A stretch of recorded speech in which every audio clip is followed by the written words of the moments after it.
जी अस्सलाम वालेकुम students, my name is Shahbaz. Today my topic is ratio and proportional. Students, आज के इस लेक्चर के अंदर हम ये पढ़ेंगे रेशियो क्या है, प्रोपोर्शनल और साथ ही प्रोपोर्शनल की टाइप्स कितनी हैं और इसके रेलेवेंट कुछ क्वेश्चंस हैं, कुछ एग्जांपल्स हैं, वो कैसे सॉल्व करने हैं या कैसे किए जाते हैं, डायरेक्ट रिलेशन हो या इन्वर्स रिलेशन हो। तो इस वीडियो के अंदर आप कंप्लीट देखने वाले हैं। स्टूडेंट्स, आपने वीडियो एंड तक देखनी है। चलें आएँ अपनी वीडियो की तरफ। सबसे पहले फर्स्ट ऑफ ऑल रेशियो क्या होती है स्टूडेंट? रेशियो बेसिकली दो क्वांटिटीज़ का क्या होता है, सिमिलर क्वांटिटीज़ का कंपैरिजन होता है। जैसे ये भी एक बोर्ड मार्कर है और ये भी एक बोर्ड मार्कर है, तो ये दोनों बोर्ड मार्कर हैं, ये सिमिलर क्वांटिटीज़ हैं। या इनकी अगर मैं लेंथ की बात करता हूँ तो इनका लेंथ का जो कंपैरिजन है उसको बेसिकली हम क्या कहेंगे, रेशियो कहेंगे। जैसे एक बॉटल है, दूसरी भी बॉटल है, तो छोटी या बड़ी बॉटल तो हो सकती है, लेकिन दो चीज़ों का आप कंपैरिजन करते हैं रेशियो के अंदर। इसकी एंड डेफिनेशन देखते हैं। Comparison of two similar quantities. एक लफ्ज़ जो है बड़ा इंपॉर्टेंट है इसकी डेफिनेशन के अंदर कि सिमिलर क्या होता है। सिमिलर क्वांटिटीज़ के बारे में, सिमिलर क्या है, वैसे मतलब अगर लेंथ है तो दूसरी क्वांटिटी भी लेंथ होनी चाहिए।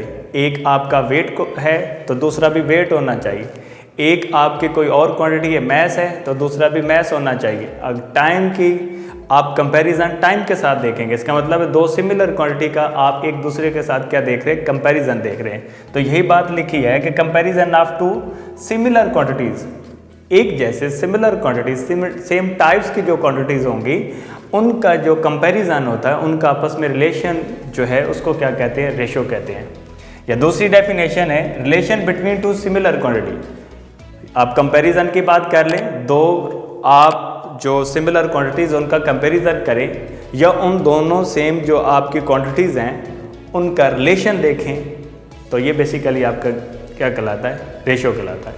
और रेशियो को स्टूडेंट्स यूँ लिखा जाता है, written as A ratio B और read as A to B. तो which is A over B, A upon B, इसे आप कह सकते हैं ए अपॉन बी।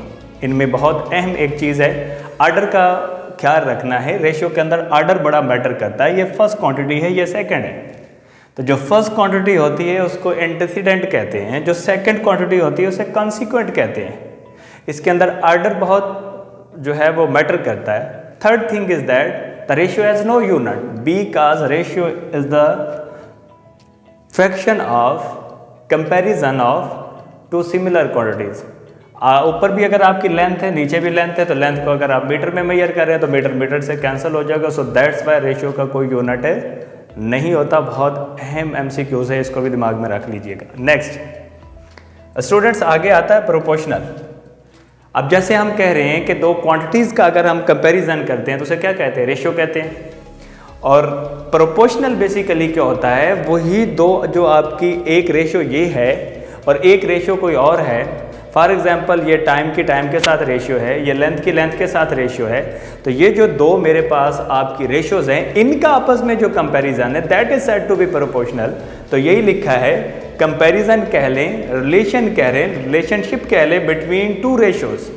दो रेशियोज के दरमियान में जो रिलेशन है, दो रेशियोज का जो कंपैरिजन है, दो रेशियो का जो रिलेशन है, that is said to be proportional. आज के बाद प्रोपोर्शनल की डेफिनेशन में प्रॉब्लम नहीं होना चाहिए।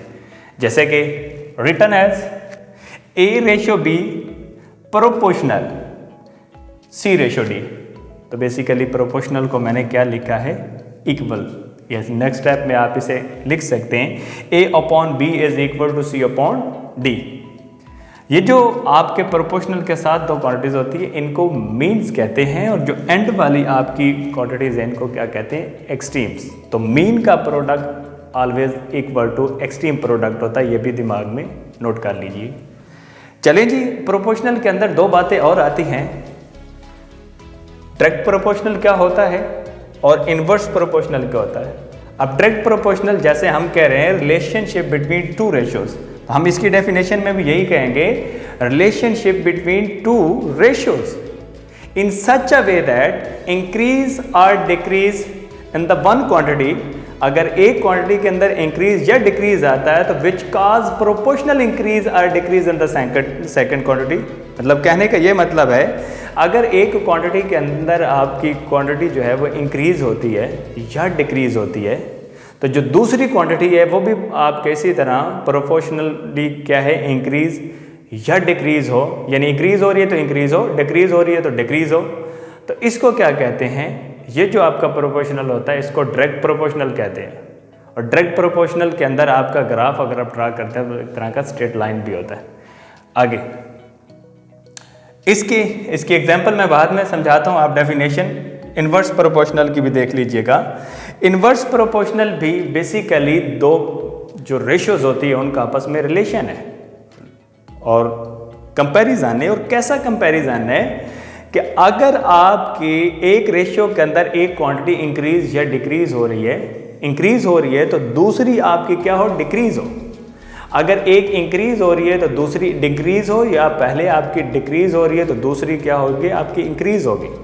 मतलब अगर एक इंक्रीज हो रही है तो वो काज उसकी वजह से दूसरी के अंदर आपका क्या है, डिक्रीज आ जाए, या अगर डिक्रीज हो रही है तो दूसरी के अंदर क्या आ जाएगा, इंक्रीज आ जाए। तो ये जो इस तरह का एक के बढ़ने से दूसरी जो मिकदार है वो आपकी कम हो जाती है, या एक के कम होने से दूसरी बढ़ जाती है, तो इसको आप क्या कहते हैं, इन्वर्स प्रोपोर्शनल कहते हैं।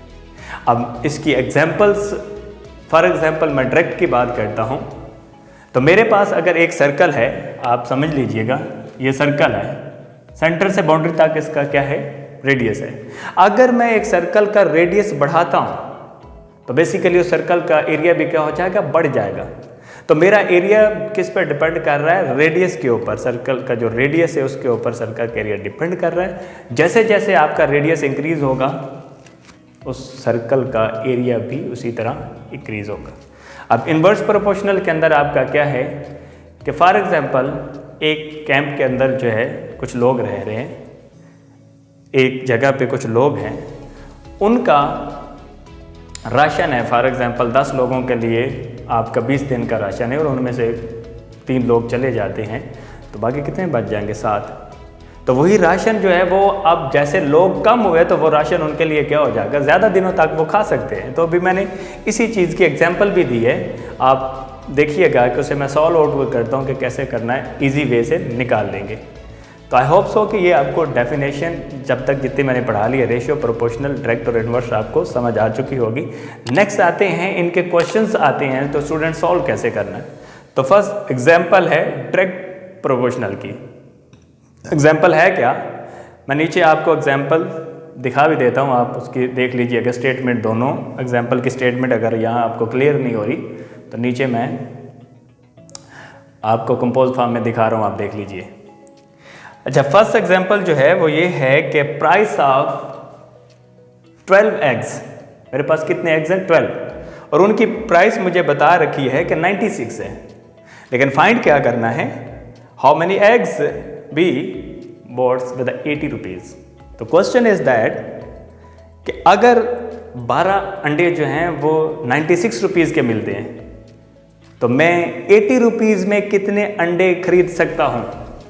तो दैट इज़ अ क्वेश्चन। अब पहली बात तो ये है कि अगर आपके रुपीज़ कम हो रहे हैं, 96 में आप 12 रह रहे हैं तो 80 में आपके एग्स भी कम आएंगे, ये तो कंफर्म बात है। इसका मतलब ये कौन सा रिलेशन हुआ, डायरेक्ट रिलेशन हुआ। जैसे आपके पैसे कम होंगे तो आप कम पैसों से कम अंडे जो है वो बाय कर पाएंगे। तो एग्स रेशो विद रुपीज़, आपके एग्स 12 हैं और रुपीज़ आपके कितने 96 है, यानी 12 एग्स कितने के आप बाय कर सकते हैं, 96 के। जबकि आगे आपने एग्स निकालना है तो एग्स की जगह आपने एक्स को कर लिया और रुपीज़ आपके पास कितने 80। तो याद रखिए स्टूडेंट, जो कि डायरेक्ट है तो डायरेक्ट के अंदर आप एरो जो है दोनों एक ही डायरेक्शन में लगाएंगे, चाहे तो आप अप लगा लें चाहे आप दोनों डाउन लगा लें। अच्छा, अप लगाते हैं तो इसका मतलब है कि आपकी नीचे वाली क्वांटिटी ऊपर आ जाएगी, ऊपर वाली नीचे चली जाएगी और नीचे वाली ऊपर, ऊपर वाली नीचे। आप सीधे एरो लगा लेते हैं तो इसी तरह 12 ओवर एक्स और 96 ओवर 80 आ गया, इससे कोई फर्क नहीं पड़ता। चलें जी, ये स्टूडेंट्स आपका जब आपने एरो लगा लिए तो x ओवर 12 और 80 ओवर 96 आएगा, ये नीचे मैंने लिख दिया।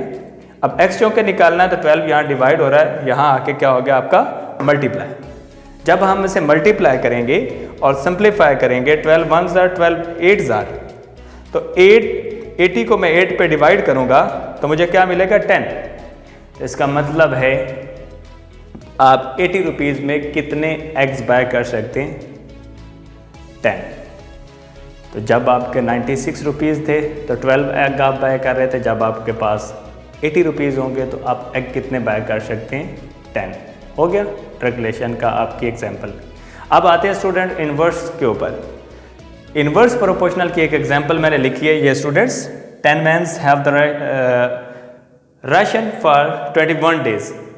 10 लोग हैं और एक कैंप पे रह रहे हैं और उनके खाने के लिए 21 दिन का राशन उनके पास मौजूद है in a camp. If the 3 men's leaves for the days ration will be sufficient for that. Basically अगर उस कैंप को 3 लोग जो है वो छोड़ देते हैं तो बाकी कितने रह जाएंगे? 7। अब जैसे ही लोग आपके कम होंगे और पहले था 21 दिन में वो राशन खाएंगे, लोग आपके क्या हो गए? कम हो गए, यानी लोग आपके 7 हो गए। 7 जो लोग हैं वो जितना राशन है वो ज़्यादा दिन तक खा सकेंगे। तो वो हमने फाइंड आउट करना है कि कितने दिन तक वो खा सकते हैं। ये हमारा क्वेश्चन है।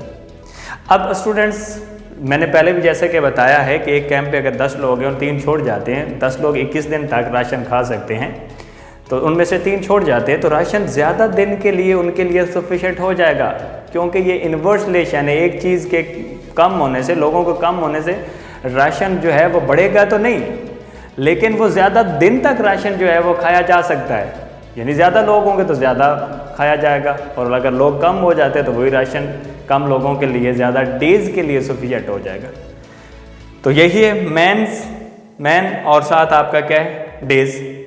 जब स्टूडेंट्स आपके मैन 10 थे तो कितने दिन के लिए राशन सफिशिएंट था? 21 के लिए, 21 डे तक वो खा सकते थे।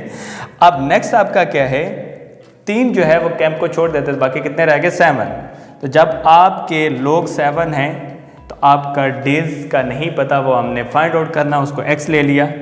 अब बड़ी इंटरेस्टिंग बात है, क्योंकि इन्वर्स रिलेशन है तो एरो आपने अपोजिट पुट करने हैं। चाहे तो आप इसे नीचे पुट कर रहे हैं तो ये आपका अप होगा, और अगर इसे आप अप कर रहे हैं तो वो आपका क्या होगा? डाउन होगा। लेकिन अप और डाउन आप एक्स के हिसाब से लगाया करें कि जहाँ एक्स आता है उससे हमेशा नीचे है तो अप लगाया करें, ताकि एक्स आपका ऊपर आ जाए, सेपरेट आउट करना आसान हो जाए। तो दूसरे को आप फिर क्या कर देंगे? डाउन एरो लगाएंगे।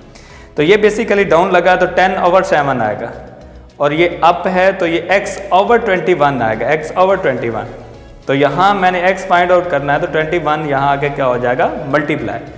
तो 7 1s are 7 3s are 21, और ये जो 3 है इसको 10 के साथ मल्टीप्लाई किया तो 10 3s are 30। तो बेसिकली अगर उस कैंप को 3 लोग छोड़ जाते हैं, पहले 10-21 दिन तक अगर राशन सफिशिएंट था, 3 छोड़ के 7 लोग रह गए, तो 7 लोग उस राशन को 30 दिन तक खा सकते हैं। 30 दिन के लिए वो राशन उन लोगों के लिए क्या हो जाएगा? सफिशिएंट। स्टूडेंट्स, ये था आज का हमारा लेक्चर, और वेरी इंटरेस्टिंग। इस तरह की आप बहुत सारी एग्जांपल जो है वो आप कर सकते हैं। जैसे मैं एक एग्जांपल देता हूँ कि price of 5 kg mangoes 250, what will be the price of 2 kg। तो सीधा सीधा आप कैलकुलेशन से आप उसे क्या कर सकते हैं? निकाल सकते हैं।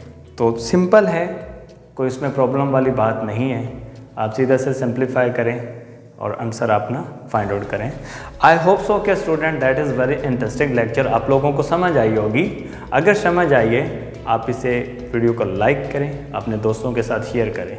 अगर चैनल पे नए हैं तो हमारे चैनल को ज़रूर आप सब्सक्राइब कर लीजिए, ताकि जैसे ही हमारी नई वीडियो आए तो वो आप तक पहुंच जाए, और नोटिफिकेशन को भी ऑन कर लीजिए।